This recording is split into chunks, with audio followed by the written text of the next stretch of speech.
भवतु सहनौ भुनक्तु सह वीर्यं करवावहै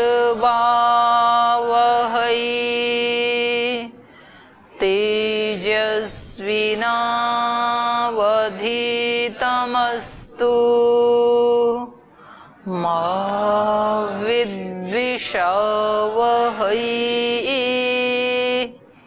ओम शांति शांति शांति।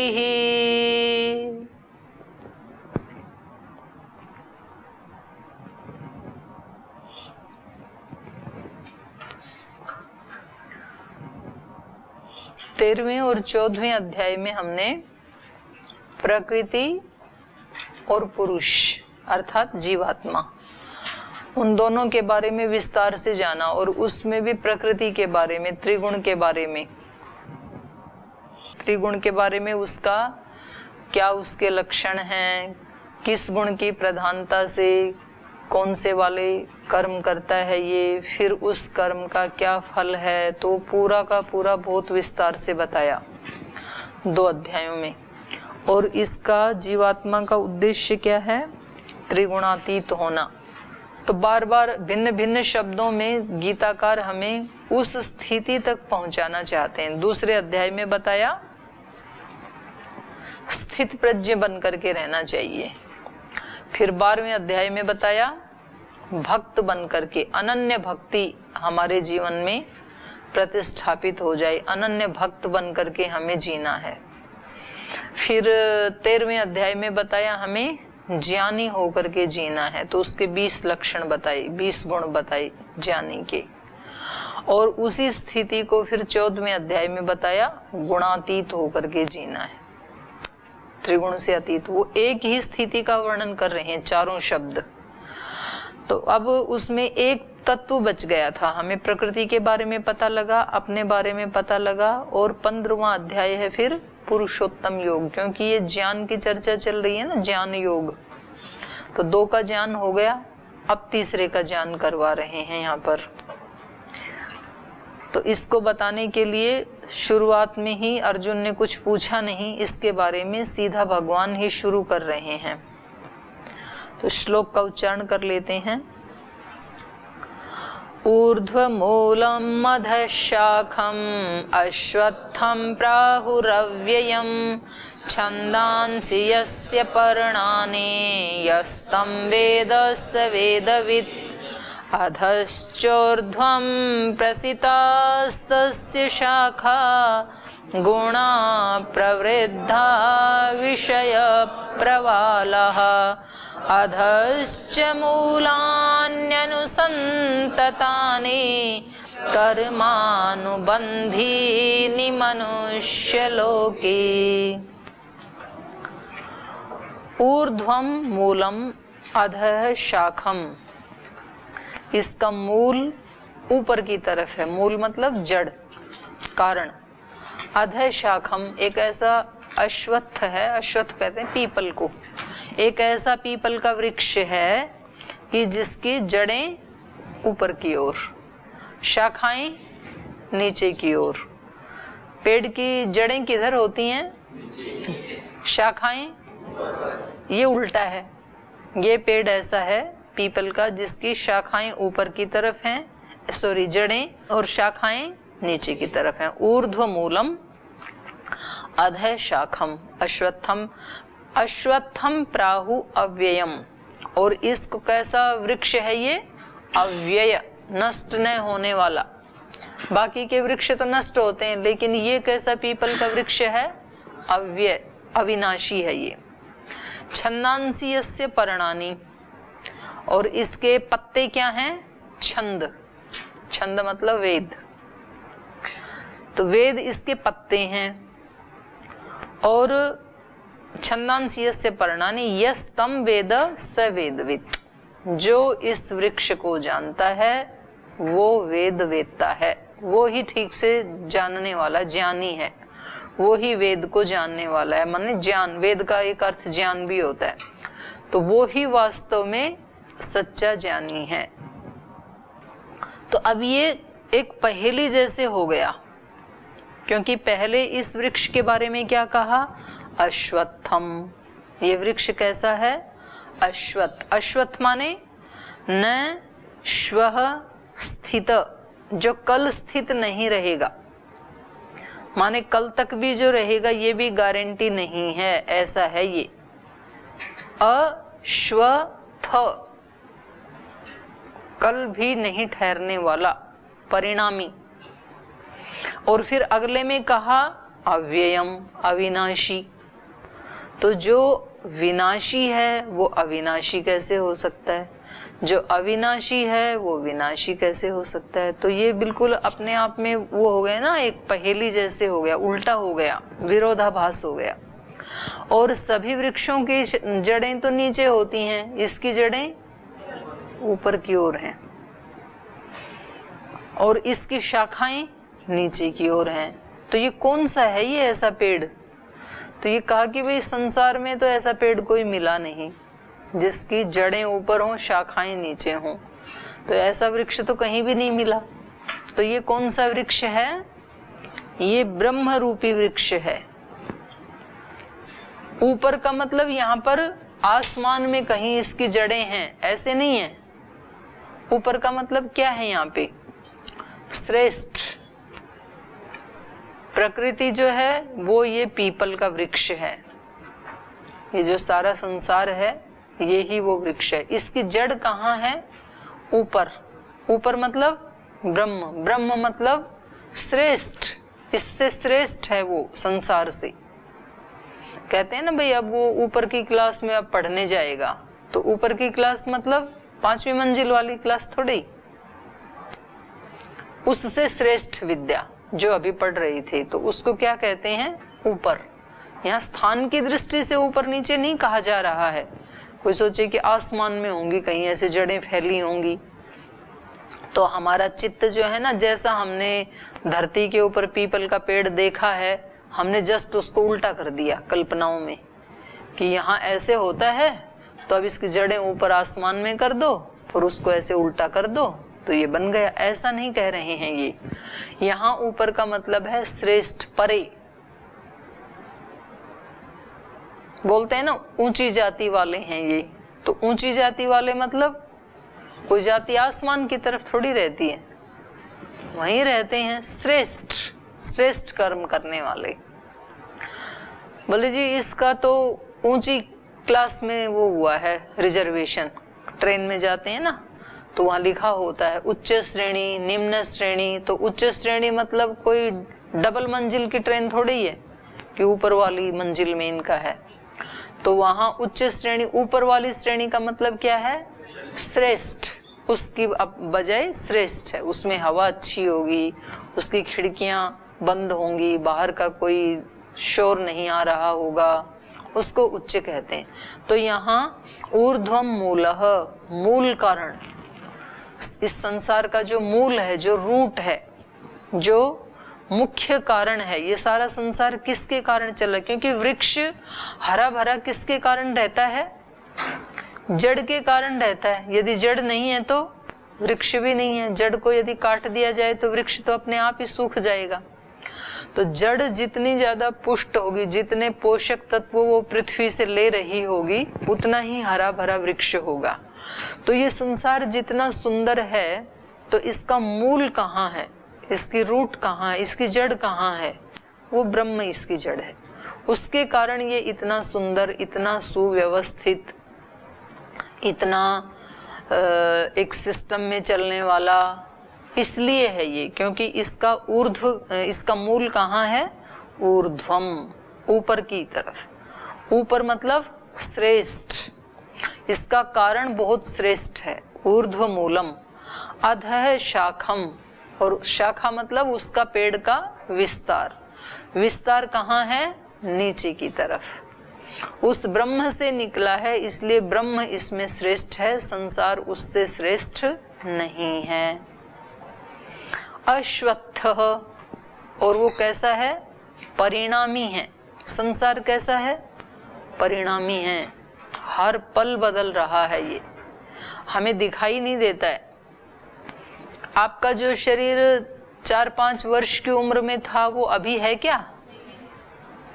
तो ये कब चेंज हो गया, आपको कुछ पता लगा? किस दिन वो डेट मालूम है जिस दिन इसमें कोई परिवर्तन आया? आप तो कम से कम रोज देख ही रहे हैं, कोई दूसरा तो नहीं देख रहा, पर कभी दिखाई दिया वो परिवर्तन? दिखाई नहीं दिया। दिखाई तो नहीं दिया, यही सोचते रहे हम तो कि हम नित्य हैं, लेकिन परिवर्तन तो दिखाई दे रहा है। 5 वर्ष के बच्चे का जो फोटो था और आज एक युवा युवती का जो फोटो है उसमें अंतर दिखाई दे रहा है ना, तो परिवर्तन तो हुआ है। पहले तो बहुत छोटे से थे, अभी तो बहुत बड़े हो गए। तो ये परिवर्तन कब हो रहा है? निरंतर हो रहा है, सारे संसार में परिवर्तन हो रहा है। पहले कहाँ स्कूल में पढ़ते थे तो ऐसे थोड़ी सोचा था कि इसको छोड़ के जाएंगे, ऐसे लगता है ऐसे पढ़ते रहेंगे हम तो। वो तो छूट गया, कैसे छूटा, कब छूटा? कॉलेज भी छूट गया। फिर अभी लगता है कि गुरुकुल तो शाश्वत है, पता नहीं इस जीवन में भी क्या आई, क्योंकि भविष्य तो हमारे हाथ में तो नहीं होता है। तो इसमें परिवर्तन हो रहे हैं संसार में। सोचा था कि ये लोग तो कभी भी हमें नहीं छोड़ के जाएंगे, वो लोग छोड़ के चले गए।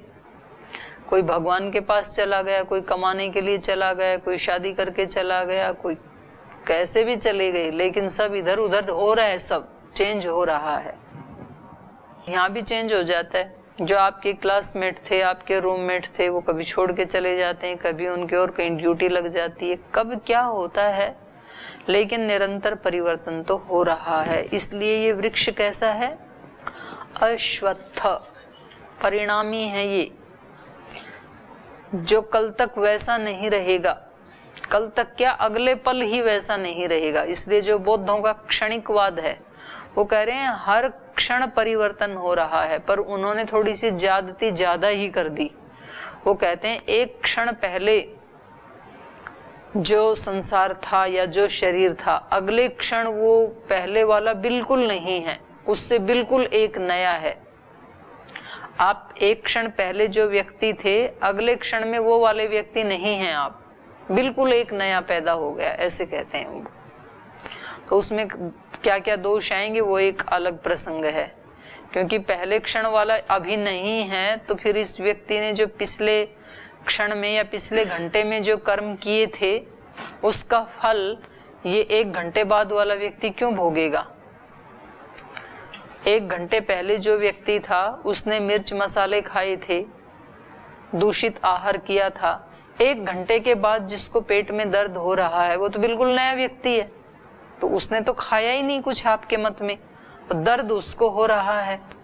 तो कर्म किया किसी और ने, फल मिल रहा है किसी और को, तो ये तो अव्यवस्था हो जाएगी फिर। और जिसने कर्म किया था, जिसने गलत खाना खाया था, वो तो चला गया, उसको तो दंड मिला ही नहीं।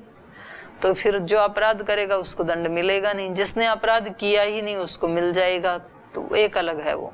लेकिन इतना जरूर है कि परिवर्तन तो हो रहा है, लेकिन हमें दिख नहीं रहा है। जो गंगा प्रवाहित हो रही है, एक क्षण पहले जो पानी यहाँ था, अगले क्षण भी यहाँ पानी तो दिखेगा, लेकिन ये वो ही वाला पानी नहीं है, वो पानी तो आगे चला गया, ये दूसरा आया है। जो दीपक जल रहा है, तो अभी हमने जलाया, तो इस समय जो उसकी लो है वो तो निरंतर ऊपर की ओर उठ रही है ना, और फिर भी लो तो बनी ही रहती है। हमें लगता है ये वो ही है, वो ही नहीं है। वो अग्नि तो ऊपर उसकी लो बन के जाती रहती है, दूसरी आती रहती है। तो ऐसे ये शरीर हमें लगता है, ये संसार हमें लगता है कि ये वही है, लेकिन वही नहीं है। इसमें तो चेंज आ गई, ये तो बदल गया, पहले दूसरा था। लेकिन ये इतना स्लो मोशन में होता है कि हमें पता ही नहीं चलता है। 24 घंटे में ये कब बदल रहा है पता ही नहीं चलता है, लेकिन बदल तो रहा है। क्योंकि बचपन से युवावस्था आई, युवावस्था से प्रौढ़ावस्था आई, प्रौढ़ से फिर वृद्धावस्था आई, वृद्धावस्था के बाद व्यक्ति मर जाता है। तो ये बदल तो रहा है। तो इस दृष्टि से संसार क्या है? अश्वत्थ। और अव्यय, अविनाशी। अव्यय कहते हैं जो बदलता नहीं है, बदल रहा है, लेकिन फिर भी संसार तो बना ही हुआ है। प्रवाह से कुछ जा रहे हैं संसार से तो कुछ नए आ रहे हैं। गंगा का कुछ पानी आगे बह रहा है तो कुछ नया पानी आ रहा है, लेकिन गंगा तो जब से भी बनी है तो इतने वर्षों से गंगा तो वैसी की वैसी है, तो प्रवाह से वो बदलता नहीं है। कितने लोग चले गए इस धरती पर आकर के, कितने और आ गए, कितने और आने वाले हैं, लेकिन संसार तो वैसा ही चल रहा है। हमारे आने से पहले भी चल रहा था, फिर हम चले जाएंगे तब भी ऐसे ही चलेगा, फिर हम दोबारा आ जाएंगे तब भी ऐसे ही चल रहा होगा, फिर दोबारा चले जाएंगे तब भी ऐसे ही चलेगा, ऐसे ही चलता है। तो इस दृष्टि से संसार क्या है? अविनाशी, नित्य है। और हम बदल रहे हैं आंतरिक रूप से, उस दृष्टि से क्या है? अश्वत्थ, परिणामी है वो। छंदांसी यस्य पर्णानि, और इस वृक्ष के पत्ते क्या हैं? वेद, छंद, ज्ञान। ये वृक्ष की शोभा, उसका सौंदर्य किससे होता है? पत्तों से। अगर उसमें एक भी पत्ता नहीं आए तो वृक्ष अच्छा नहीं लगेगा, फिर उसमें टहनियां भी ना हो, पत्ते भी ना हो। तो यदि सब मनुष्य तो हो लेकिन कोई ज्ञान ना हो हमारे पास, तो संसार ज्ञान के बिना कैसे चलेगा? पशुओं जैसा हो जाएगा ना, फिर तो जंगल जैसे हो जाएगा ये संसार। तो ये हम इतने सुव्यवस्थित ढंग से अपने जीवनों को जी रहे हैं, ये किसके कारण जी रहे हैं? ज्ञान के कारण जी रहे हैं। तो ज्ञान ही इसके पत्ते हैं। इस संसार की शोभा क्या है? ज्ञान, छंद। छंदांसी यस्य पर्णानि यस्तम वेद, जो इस वृक्ष को जानता है, जो इस रहस्य को जानता है, स वेदवित्, वो ही वास्तव में वेद वेदता है, वो ही जानने वाला ज्ञानी है। और जिसको यही नहीं पता कि कौन संसार को चला रहा है, कौन मेरे शरीर को चला रहा है, ये कितने दिन चलेगा, ये मेरे मान सम्मान लाभ हानि, ये मेरा धन दौलत संबंधी ये कितने दिन रहेंगे, ये शाश्वत हैं या अनित्य हैं, जिनके लिए मैं अपने सबसे महत्वपूर्ण जो मेरे कर्म हैं उनको भी छोड़ दे रहा हूँ, तो ये कब तक मेरा साथ निभाएंगे। इस तरह जिसको कुछ भी नहीं पता है, तो फिर वो कितना भी ज्यादा शब्द ज्ञान से युक्त क्यों ना हो, उसको ज्ञानी नहीं कहेंगे। और जिसको इस संसार की नित्यता के बारे में भी पता है, अनित्यता के बारे में भी पता है, और इस संसार को चलाने वाले ब्रह्म के बारे में भी पता है, वो ही वास्तव में वेद वेदता है। अधश्च ऊर्ध्वं प्रसृताः तस्य शाखा गुण प्रवृद्धा विषय प्रवाला।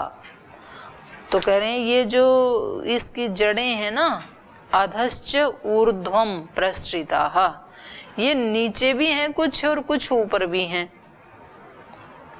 शाखाएं, जड़ें तो ऊपर ही हैं, जड़ तो ब्रह्म ही है एक।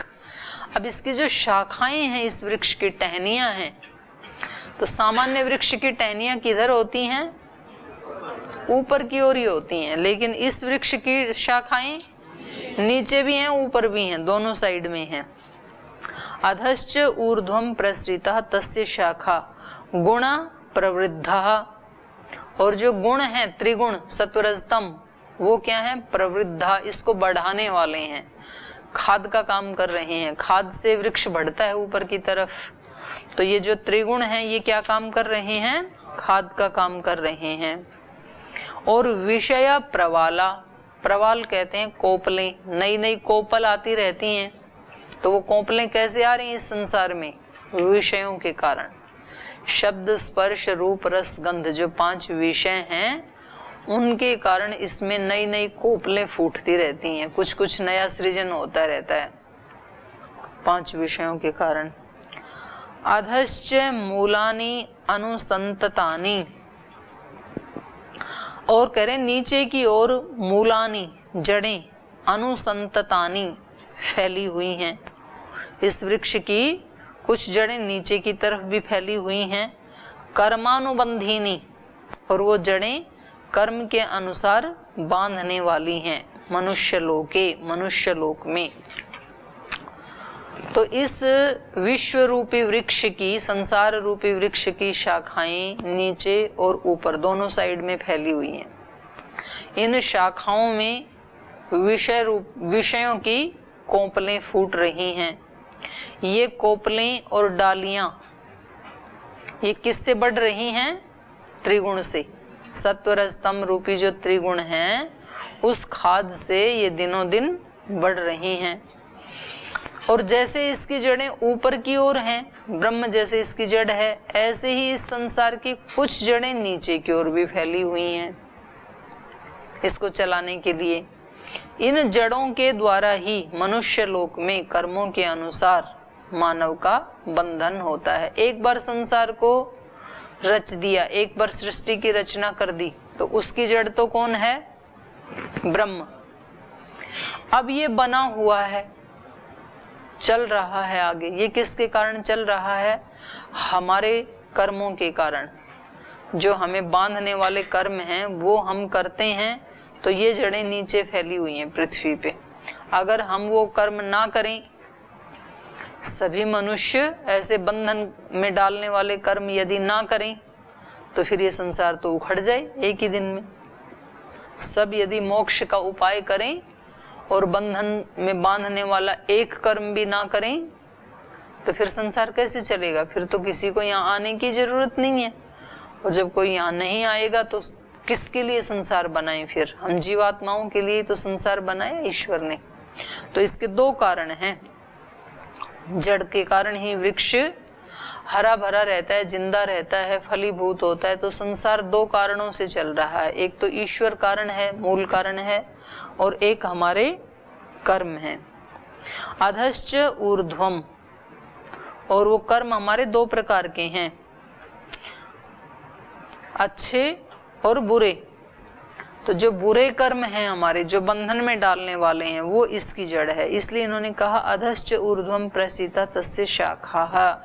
इस वृक्ष की शाखाएं कुछ नीचे हैं, कुछ ऊपर हैं। क्योंकि अच्छा काम करेगा व्यक्ति तो ऊर्ध्व लोकों में जाएगा, निम्न करेगा तो निम्न लोक में जाएगा। तो इसलिए ये दोनों तरफ इसकी शाखाएं फैली हुई हैं। गुणा प्रवृद्धा, और इसको बढ़ा कौन रहा है संसार को? त्रिगुण। जब तक त्रिगुण में जिएंगे तब तक संसार चलता रहेगा।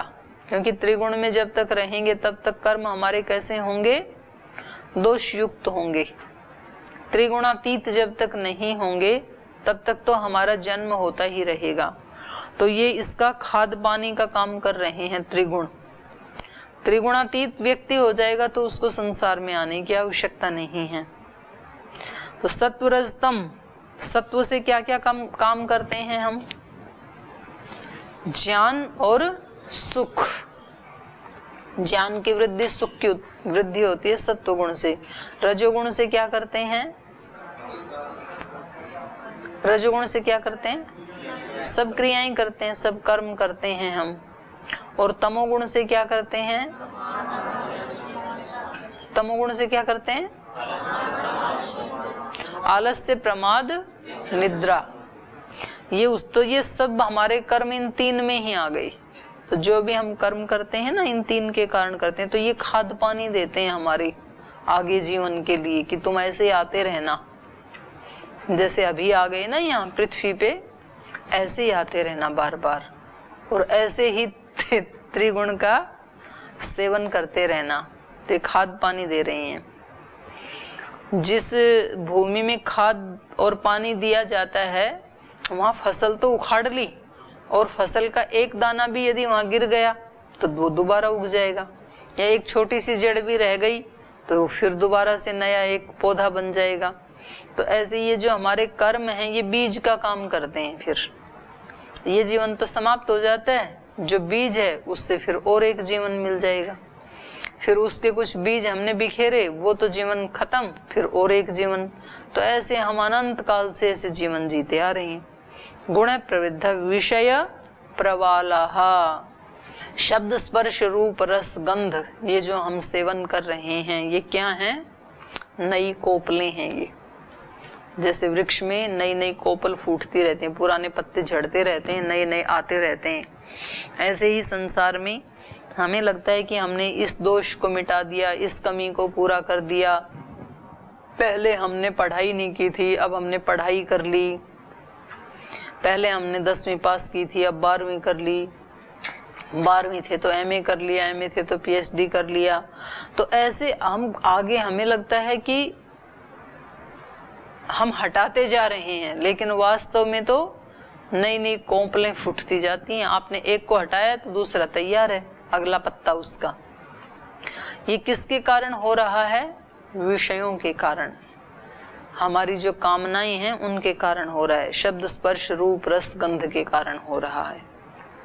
अधश्च मूलानि अनुसंततानि, नीचे की तरफ कौन सी जड़ें फैली हुई हैं?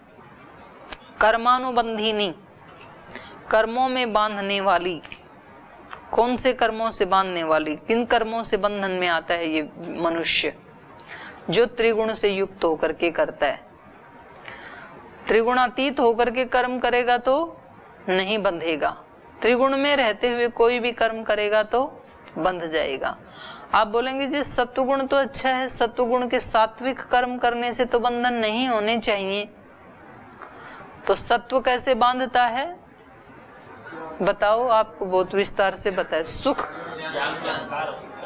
हाँ, तो सत्वगुण बांधता है ज्ञान का अहंकार और सुख की आसक्ति, उस दोनों के द्वारा, और बाकी वो दो तो बांधते ही बांधते हैं।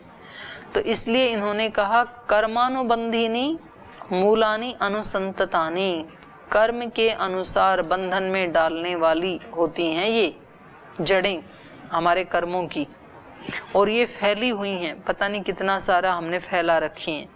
कभी कभी तो कुछ जड़ें ऐसी होती हैं, पेड़ को काट भी दिया, उसको जड़ को निकालने की कोशिश की, फिर भी इतनी सारी वो फैल जाती है नीचे नीचे जमीन में, तो कहीं से भी कोई ऊपर आ जाती है। कभी कभी तो ये वट वृक्ष और पीपल वृक्ष ऐसे होते हैं, कभी पत्थर के अंदर से भी आ जाते हैं, पत्थर में भी उग जाते हैं। तो वहां तो किसी ने बोया नहीं, तो कोई तो ऐसी जड़ कोई वहां पर फैली हुई थी नीचे से, और वो वहां से ऊपर आते आते उसको थोड़ा भी कहीं छिद्र मिला उधर से ही आ जाती है।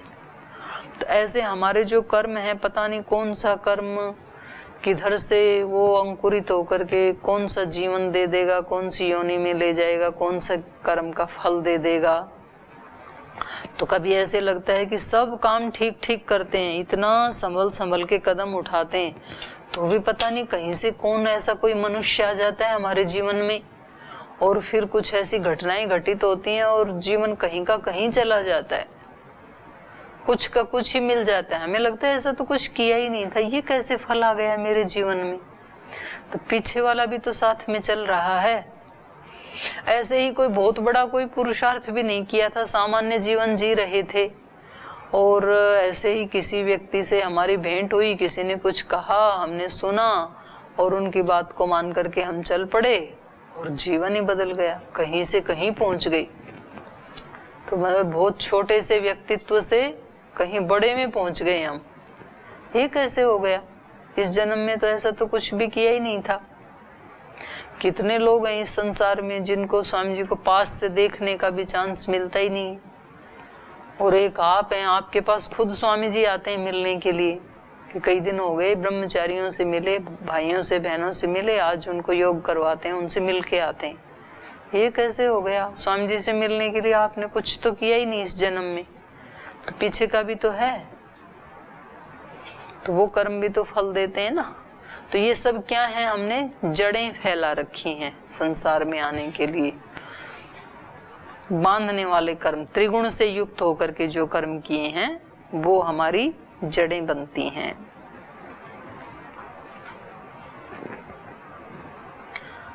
न रूपमस्येह तथोपलभ्यते नान्तो न चादिर्न च प्रतिष्ठः अस्वत्थमेनं सुविरूढमूलम् असंगशस्त्रेण दृढ़ेन छित्त्वा।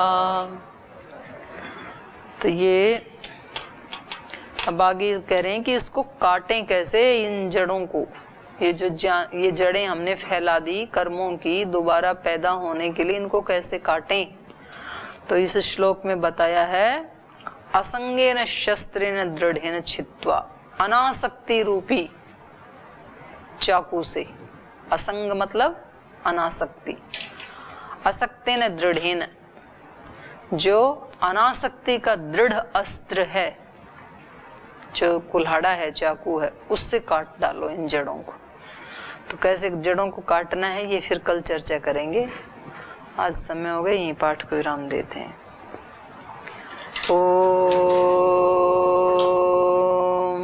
शांति शांति शांति। श्री गुरुभ्यो नमः।